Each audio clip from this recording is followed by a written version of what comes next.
Segunda parte del tema 8 de Ingeniería de Reacción Química, que se va a dedicar al diseño de reactores químicos.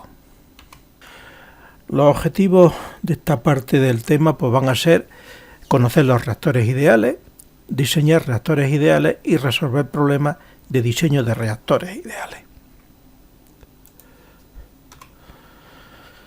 Para el diseño de reactores ideales es necesario conocer la cinética de la reacción que tiene lugar, el modelo de contacto y la ecuación de diseño. Según esta figura, la ecuación de diseño lo que relaciona son las entradas y las salidas en el reactor. Pero dentro del reactor hay que considerar el modelo de contacto, que es cómo fluyen los materiales, cómo entran en contacto entre ellos, cómo se mezclan, etcétera, etcétera.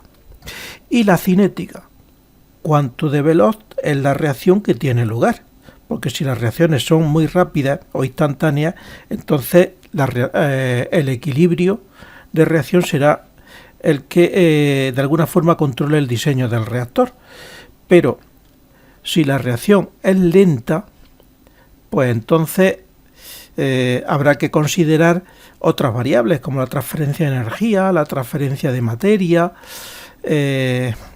cuánta conversión se desea que haya de reactivos, etcétera, etcétera.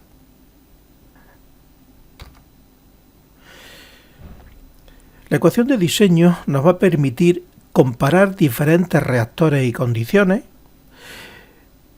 y, por lo tanto, determinar el mejor proyecto y escalar a tamaños mayores.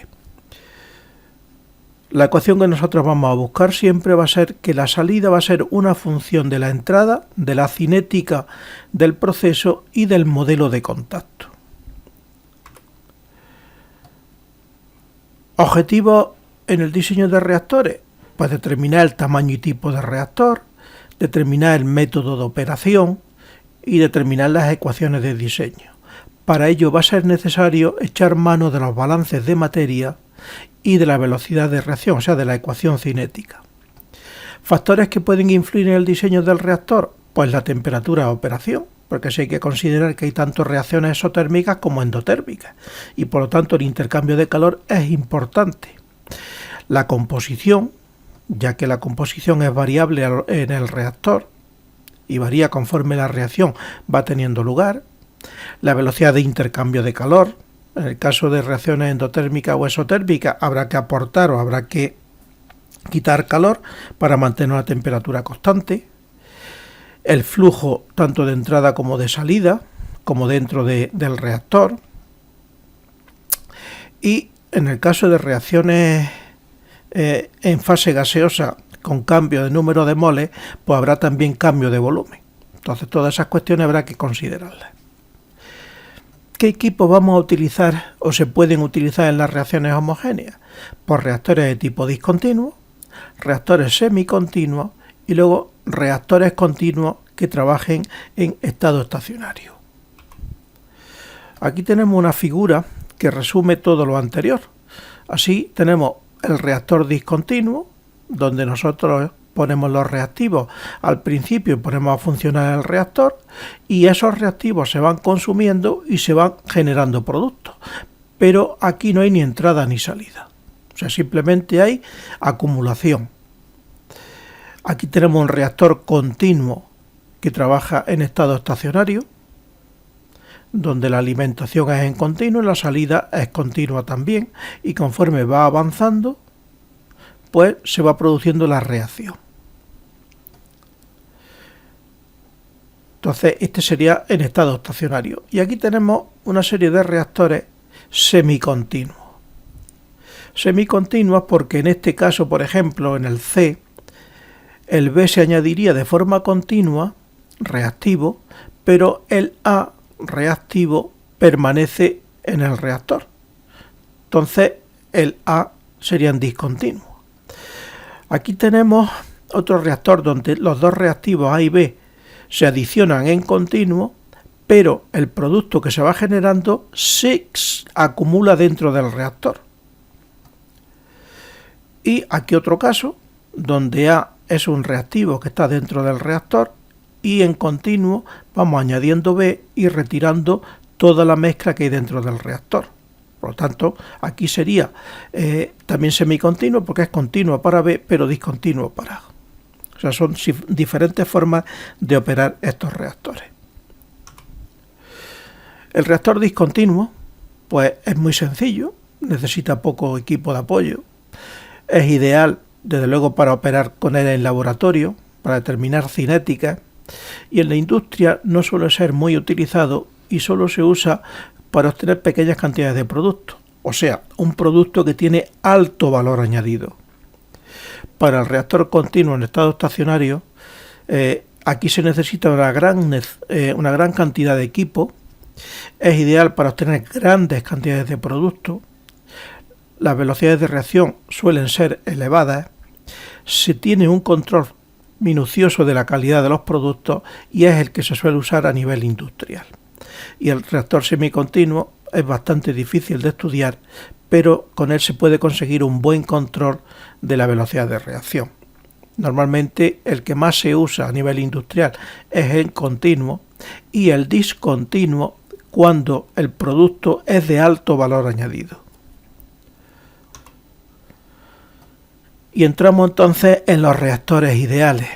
Aquí tenemos el reactor discontinuo, que como ya hemos dicho anteriormente, se adicionan los reactivos al principio, tiene lugar la reacción y tanto reactivos como productos se mantienen en el interior, se van acumulando. Y luego dos tipos de reactores continuos que trabajan en estado estacionario. Uno es el flujo pistón, es simplemente un tubo por el que la muestra se va adicionando, conforme van avanzando se va produciendo la reacción. Aquí la única mezcla es transversal, no es longitudinal.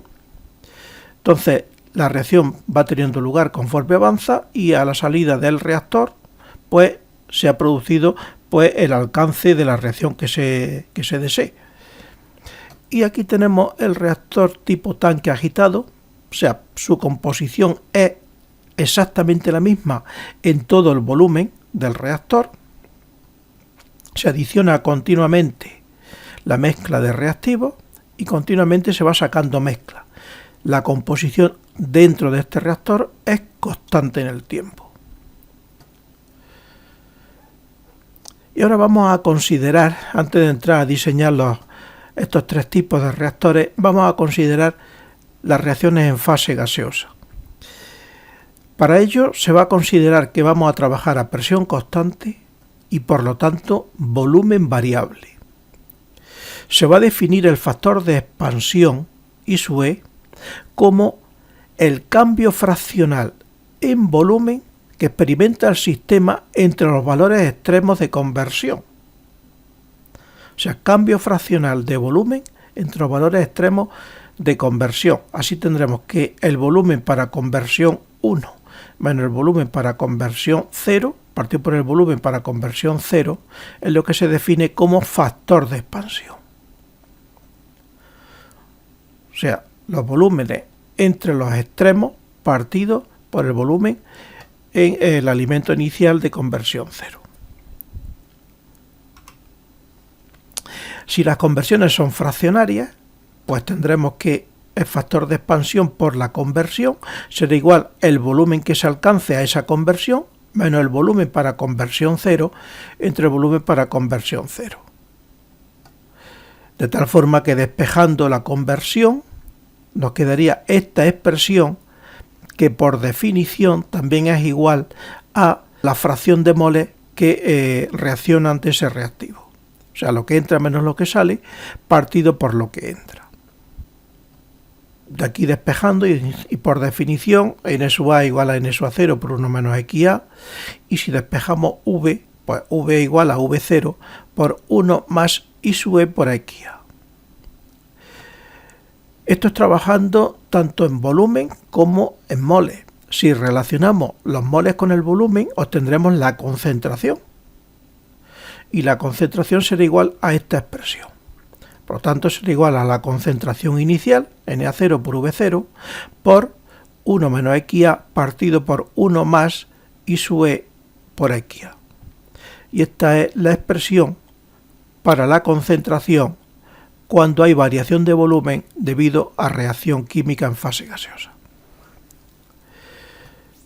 Ahora vamos a empezar a diseñar ya reactores. Empezamos por el más simple, el reactor discontinuo de mezcla perfecta. En el reactor discontinuo de mezcla perfecta, como el nombre indica, es discontinuo. Por lo tanto, no va a haber ni entrada ni salida.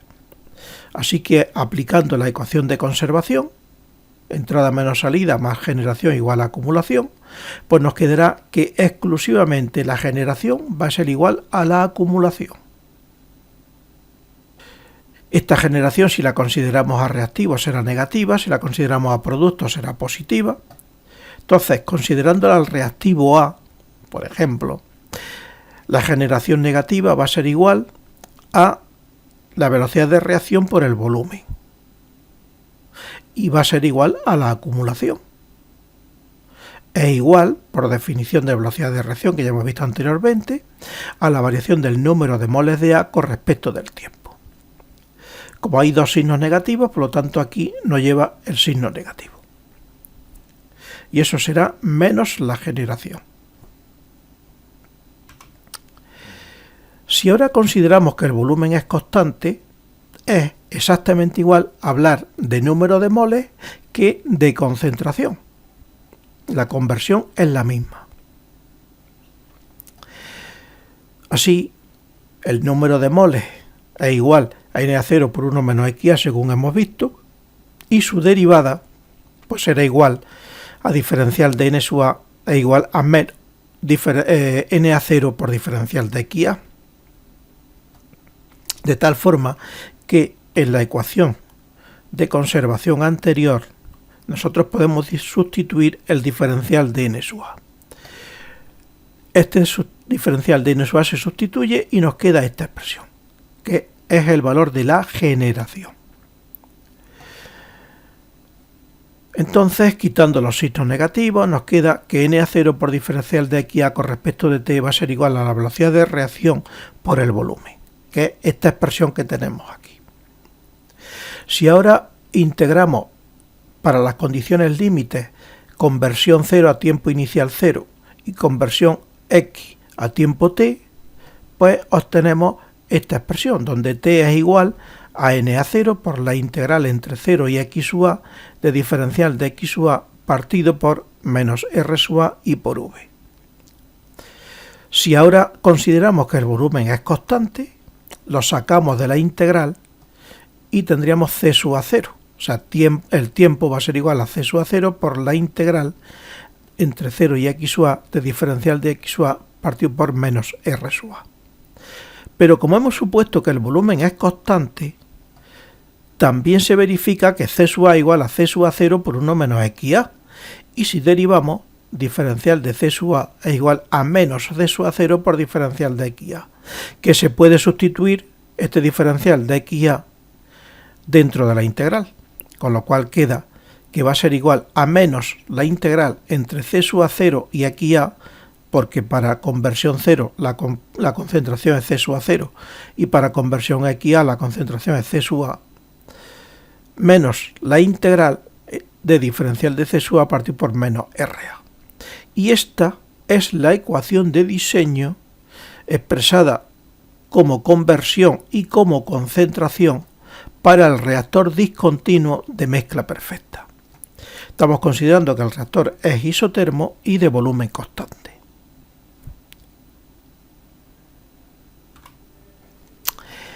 Ahora vamos a hablar del reactor continuo. En el reactor continuo es aquel donde hay entrada y salida. Entonces vamos a definir dos variables. Una que va a ser la velocidad espacial, que indica el número de volúmenes de reactor que son capaces de procesarse en la unidad de tiempo. Por lo tanto, su unidad es tiempo a la menos 1. O sea, el número de volúmenes de reactor que se procesan en la unidad de tiempo, como es natural, de alimento. Y el tiempo espacial o tiempo de residencia, que se expresa por tau, es el tiempo que se tarda en procesar un volumen de mezcla igual al volumen del reactor. O sea, un volumen de alimento igual al volumen de reactor. Entonces tiene unidades de tiempo. Así tenemos que el tiempo de residencia es igual a la inversa de la velocidad espacial. Y por definición, el tiempo de residencia es el volumen partido por el caudal de alimento. O sea, el tiempo que se tarda en procesar un volumen de alimento igual al volumen del reactor. Aquí en este caso, pues F sub A0 sería el caudal de reactivo que se alimenta, por lo tanto caudal volumétrico por su concentración. Y ahora vamos a diseñar el reactor continuo de mezcla perfecta. El reactor continuo de mezcla perfecta es pues un vaso donde hay entradas y salidas continuas de entrada de alimento y salida de mezcla que hay dentro del reactor. Suele estar perfectamente agitado, por lo cual la composición en cualquier volumen de esta mezcla es la misma. O sea, la composición es constante en el tiempo y además la misma en todos los puntos. Por eso es mezcla perfecta. En este reactor, bueno, es muy usado para obtención de datos cinéticos. En este reactor también se aplica la ecuación de conservación, solamente que al trabajar en el estado estacionario la acumulación es cero. Así tendremos que la entrada menos la salida más menos la generación va a ser igual a cero.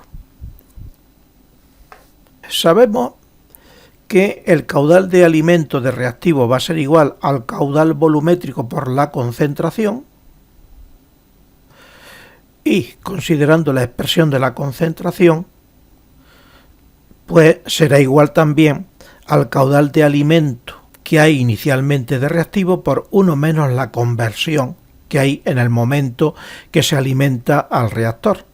Normalmente si la conversión a la entrada del reactor es 0, el caudal total de reactivo va a ser igual al caudal total que estamos alimentando.